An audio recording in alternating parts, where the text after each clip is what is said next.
Olá pessoal, começa agora mais uma videoaula do nosso canal Aprenda a Língua Portuguesa.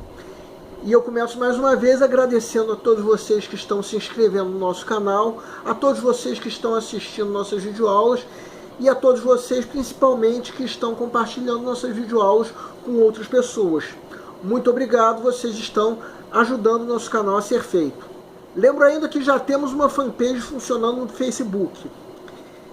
Nessa aula nós vamos retomar um assunto que já foi interrompido numa outra videoaula nossa, o assunto de coesão textual.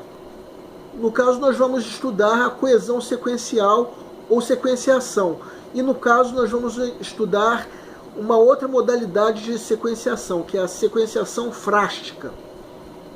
Como eu já disse numa videoaula anterior, a coesão sequencial ou sequenciação se dá por meio de procedimentos linguísticos que estabelecem entre as diversas partes do texto qualquer tipo de relação semântica ou pragmática. Isso diferente da coesão referencial, que essa por sua vez se faz pelo uso de formas referenciais. A coesão sequencial ou sequenciação não.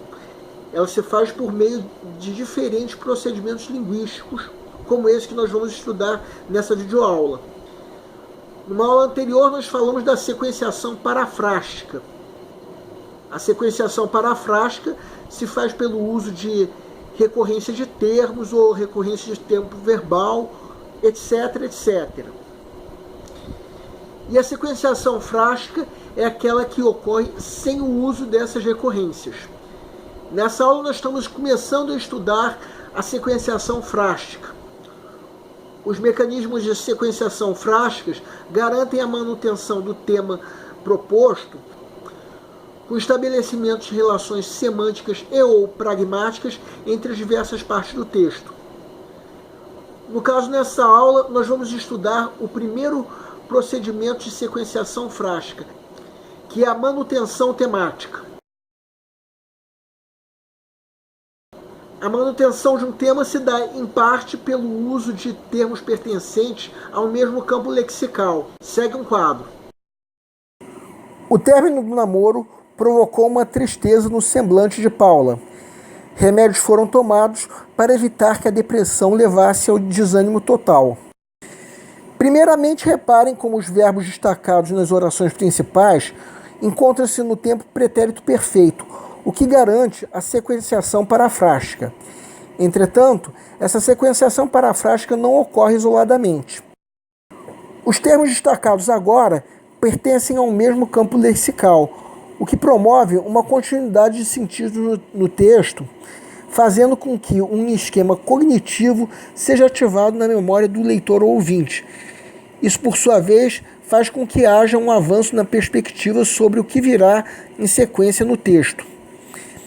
O mesmo texto poderia ser escrito: o término do namoro provocou uma tristeza no semblante de Paula. Ela tomou remédios para evitar que sua depressão levasse ao desânimo total.